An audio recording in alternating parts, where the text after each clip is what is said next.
Hello everyone, I hope आप सब अच्छे होंगे। इस वीडियो के अंदर हम इंग्लिश के कुछ प्रीवियस ईयर क्वेश्चंस करने वाले हैं। राइट। तो प्रीवियस ईयर क्वेश्चंस में आपको पता है कुछ पोम्स आती हैं और कुछ पैराग्राफ आता है। तो हम अभी जो करने वाले हैं that is pedagogy based question. Right. तो हम पेडागोजी बेस्ड क्वेश्चन को अभी स्टार्ट करने वाले हैं और उसको हर एक क्वेश्चन को डिटेल में करेंगे। राइट। तो हमारा जो फर्स्ट क्वेश्चन है that is choose the strategy that matches. Yes, choose the strategy that matches the example. I focus on the language and I use to make sure it is correct. इसका मतलब ये है कि मैं किस पे focus कर रहा हूँ, लैंग्वेज पे फोकस कर रहा हूँ। And I use to make sure कि मैं जब भी लैंग्वेज बोलूँ वो क्या हो, करेक्ट हो। तो बच्चा खुद को मॉनिटर कर रहा है, रिवाइज कर रहा है, लैंग्वेज को कन्वर्ट कर रहा है या रटे मार रहा है।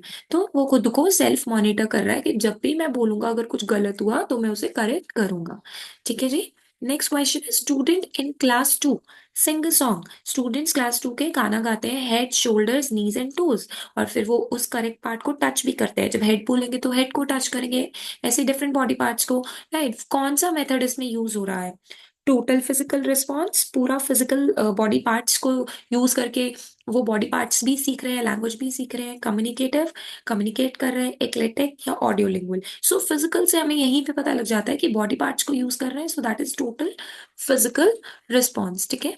Next question is students work in groups to answer 5 question. इससे पहले मैं आपको ये बोलना चाहती हूँ कि इंग्लिश के जितना भी सिलेबस है पेडागोजी पार्ट का वो चैनल पे रिवाइज ऑलरेडी करा चुके हैं, तो वो आप जाके चेकआउट कर सकते हैं।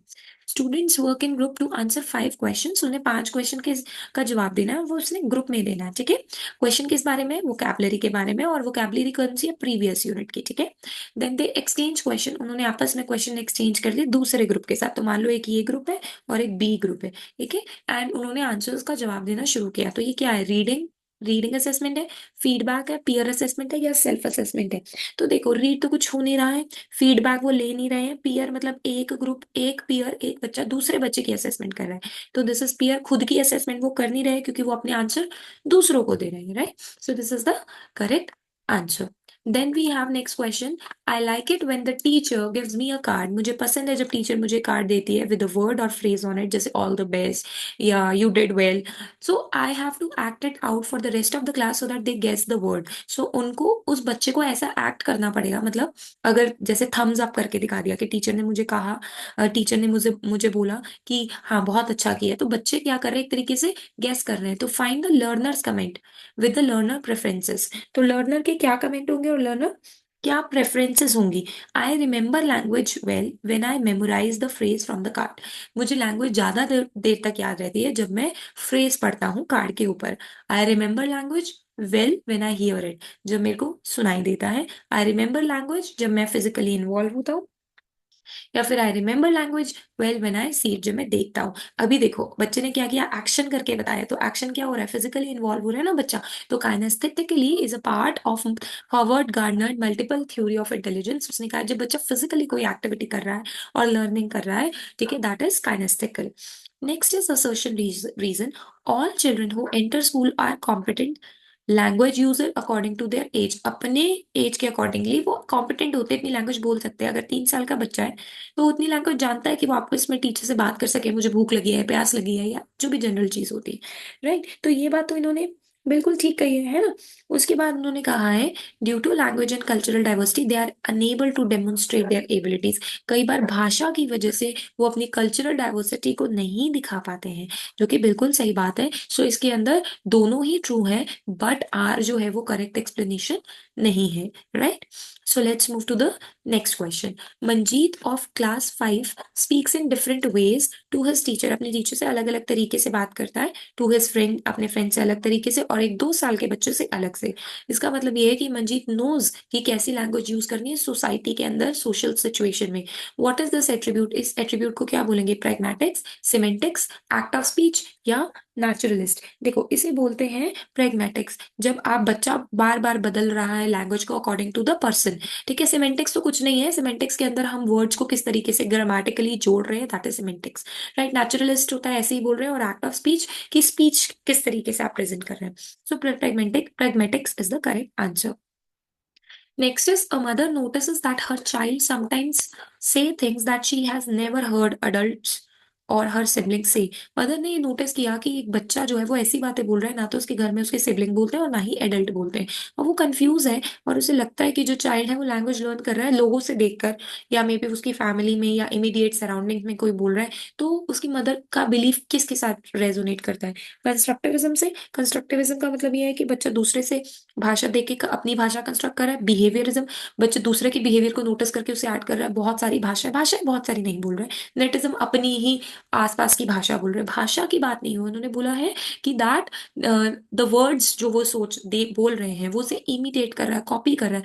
That is behaviourism. ठीक है, यानी उसके बिहेवियर के अंदर वो चीजें आ रही है जो कि उसके इमीडिएट फैमिली भी हो सकती है, या फिर नियर बाय एरिया के लोग भी बोल रहे हैं। That is behaviourism. The set of skills that develop before children begin formal reading. जब बच्चा रीडिंग करना सीखता है उससे भी पहले जो स्किल्स बच्चा सीखता है एंड जो उसकी फाउंडेशन के लिए बाद में इंपॉर्टेंट होते हैं, वो एमर्जेंट प्रॉपर्टीज कहते हैं। एमर्जेंट करिकुलम, एमर्जेंट लिटरेसी या emergent solution. So the correct answer for this question is emergent literacy. Literacy इसलिए क्योंकि बच्चे ने ऐसे स्किल्स याद किए जो कि उसको आगे काम आएंगे। जैसे हम बोलते हैं ना, हमने ऐसी पढ़ाई करी जो हमारे काम आएगी, तो हम लिटरेट हो गए, हम पढ़े लिखे हो गए कि हमारे हमने पहले से ही वो चीजें सीख ली जो अब हमारे काम में आ रही है, राइट।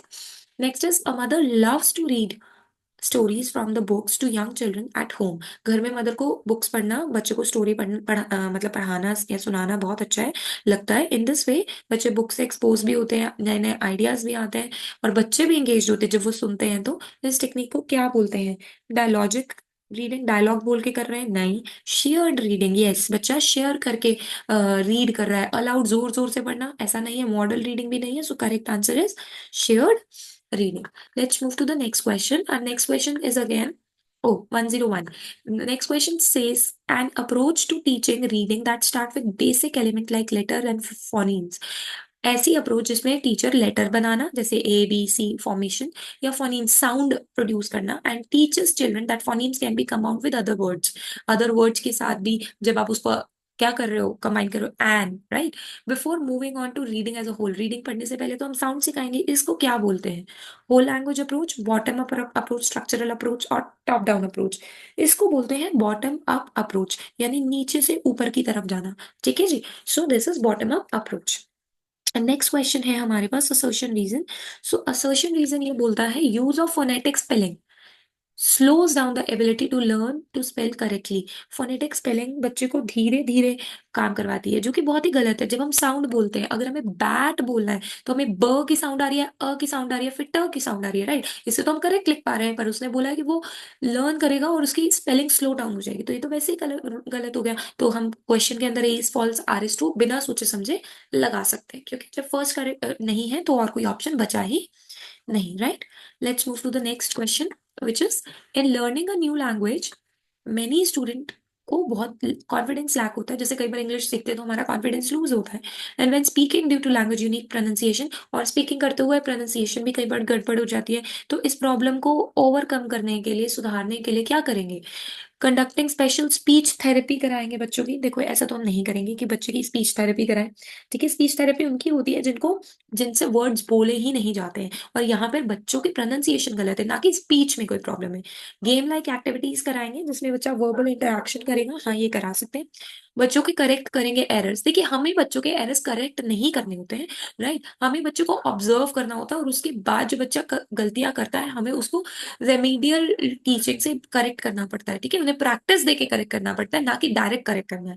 लेटिंग चिल्ड्रन लर्न, बच्चों को बोला कि आप जोर जोर से पढ़ो क्लास में, ऐसा नहीं करेंगे। So second option is the correct option, right. Let's move to the next question. A teacher of class 3 is presenting new vocabulary to the learners. ठीक है, वो नई वोकैबलरी सिखा रही है, वर्ड सिखा रही है। Which one of the following is an effective way to present new vocabulary?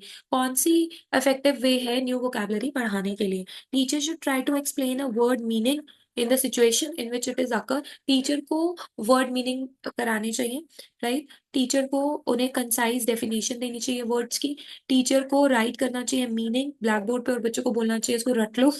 ठीक है, ये तो नहीं करेंगे। The teacher should tell them the antonyms of words, words के एंटोनिम्स बताने चाहिए। सो देखो जो करेक्ट होगा ना, दैट इज टीचर को should give them a concise definition of words, छोटी सी डेफिनेशन। वर्ड मीनिंग क्या होता है? वर्ड मीनिंग होते हैं छोटे छोटे वर्ड, छोटे छोटी डेफिनेशंस देंगे आप बच्चे को, ताकि जैसे ब्यूटीफुल है तो हम क्या बोल सकते हैं? लुकिंग अट्रैक्टिव, ठीक है, लुक्स अट्रैक्टिव, या कुछ भी ऐसा बोल सकते हैं जिसमें छोटे वर्ड्स में बच्चा क्या कर ले, उसको समझ पाए, राइट, बच्चा उस वर्ड्स को अपने मीनिंग में लिख पाए, right. Next question is learning is a language, learning a language is a matter of, learning जो है which it's a matter of product, it's a process, skill, acquisition. देखो लर्निंग ना एक प्रोडक्ट नहीं है कि आपने एक दिन पढ़ लिया अगले दिन आ गया, नहीं, इट इज अ प्रोसेस, धीरे धीरे आप इसको सीखते हो, जितनी प्रैक्टिस करोगे उतना सीखोगे, ठीक है।